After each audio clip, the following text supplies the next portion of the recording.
Look, it's frosty as hell this morning. Look at that. Oh, good morning, guys.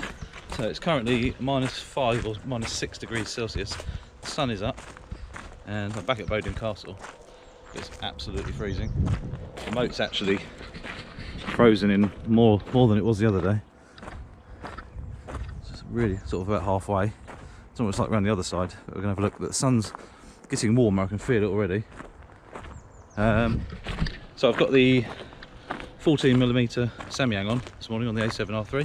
But I've also got the 24-105 G lens with me. Got the Rx10iv in the bag as well. Just in case I see some wildlife, I can quickly turn that on and get snapping. Hear a woodpecker, but I'm not sure where he is. He may appear shortly. But yeah, the light's lovely. So I'll get snapping. I'll see you shortly.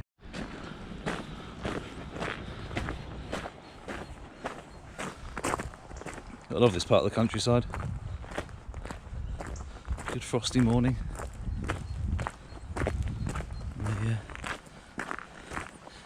The shadows coming from the other side of that tree look quite cool, don't they? I don't know if you can see that on the camera. Let's see what we can get.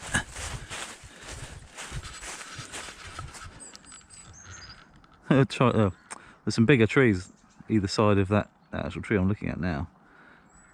So actually it looks quite cool. There we go.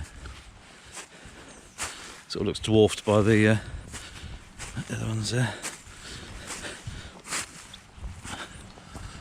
So look at that.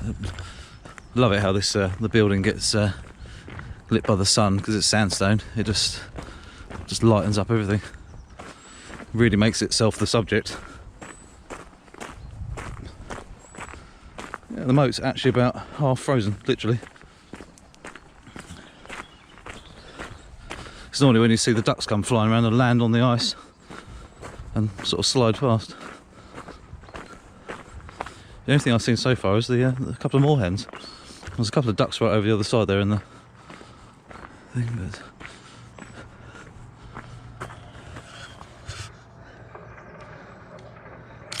sun's still too low. It's got shadows of the trees on there at the moment, but the clouds behind are lovely, the fluffy ones.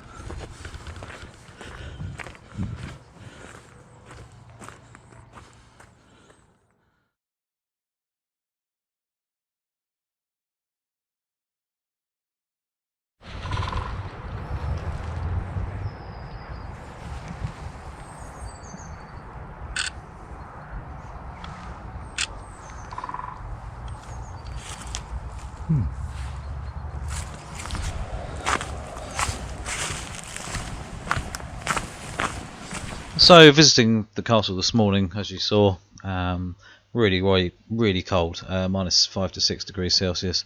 But actually no wind whatsoever, so actually it wasn't too bad. But the ground was lovely and like crispy, as you can see the leaves, frosty. And I love it when you get the colours like that in the leaves once you've had a good frost and they start to sort of lose their green and start going browns and yellows and oranges and reds and things like that. It was really cool. The ducks were a bit confused because half the moat was ice, so they didn't really know what to do. So he sort of stopped there and couldn't go any further. And it wasn't thick enough to try and climb up onto, so they'd have to ice break to carry on swimming through that. This moorhens, I really quite like this shot. This is the RX10, by the way. This set of shots, 600mm f4, ISO 100, and I love the bit of the frosty grass and the background. This is 1/32,000th of a second, shooting straight into the sun reflection onto the ice. Shot f5.6, and you can see all the frozen moat there. It's quite cool. This blackbird, there was a dog, a lady walking her dog, just coming, and the blackbird was a bit twitchy, so I was lucky to get this shot. And it was looking for worms, and pretty impressive, really, considering it was quite a long way away, and I've had to crop in sort of double on that. My robin was back again, same one I think, in the same area as where I was before, so hopefully he sticks around. And right, so this one I went into, I think it's adaptive spot focus. It's basically got the spot and it's got about 7 or 8 extra focus points around the outside, and it was locking onto the bird through a fence and through shrubbery and stuff, which worked quite well. And you can understand how these birds blend in with the leaves and everything. It's amazing, their colours and everything really do make a difference. Look at that. I mean, you could hardly see him. I got completely spotted. He's literally like, oh, hello. But then I just stood still for a minute, and he actually came closer, and started digging around this side of the fence. So it allowed me to get this shot where he got a worm, or she got a worm.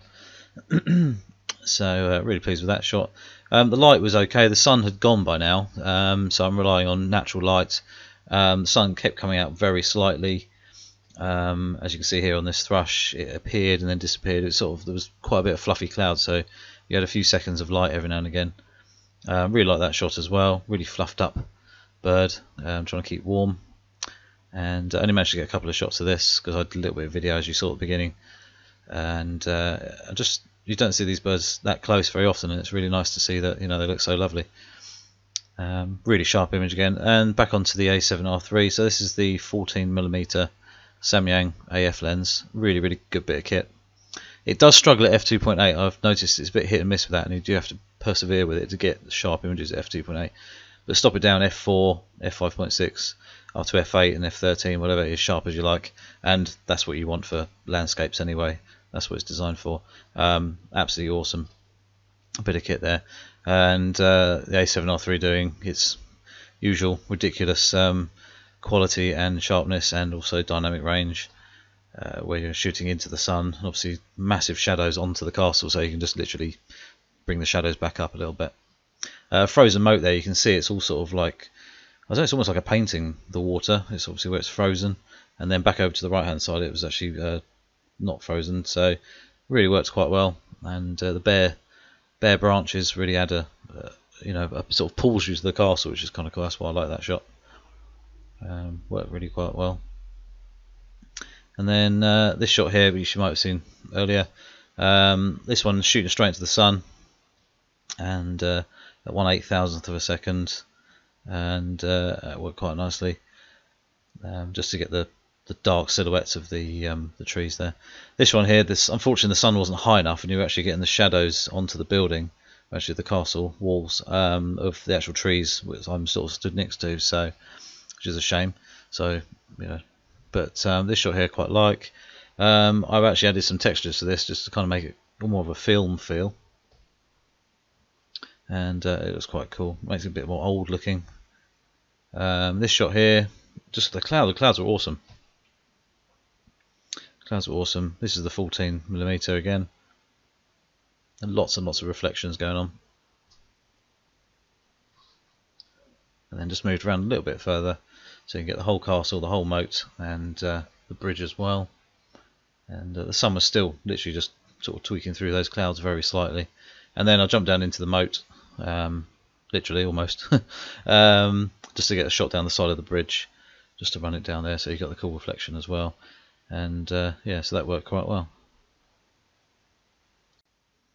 So this shot here was literally just looking straight down at my feet with the 24-105 at 105mm, at f4 actually, and pretty impressed with it. Not much sunlight around at that time, so all the colours and everything are still there, nice and sharp. And this shot here, just a quick 105 f4 shot, nice and sharp, and quite a nice bit of bokeh in the background actually. So quite pleased with that lens so far. I'll do a proper review on it soon. And then the last shot, which you've already seen, but this is the full panoramic without it just gliding along. That's 9 shots just merged together, doing almost 180 degree panoramic there. And yeah, really quite pleased with that. You've got so much resolution there, you can literally zoom in and zoom in and zoom in, and you can see anything in that picture really quite easily, so works really nicely. Anyway guys, that's it. I hope you enjoyed that. Just another cold morning with a little bit of sunshine and 2 cameras, so please subscribe, please click the notification bell, and I shall see you soon.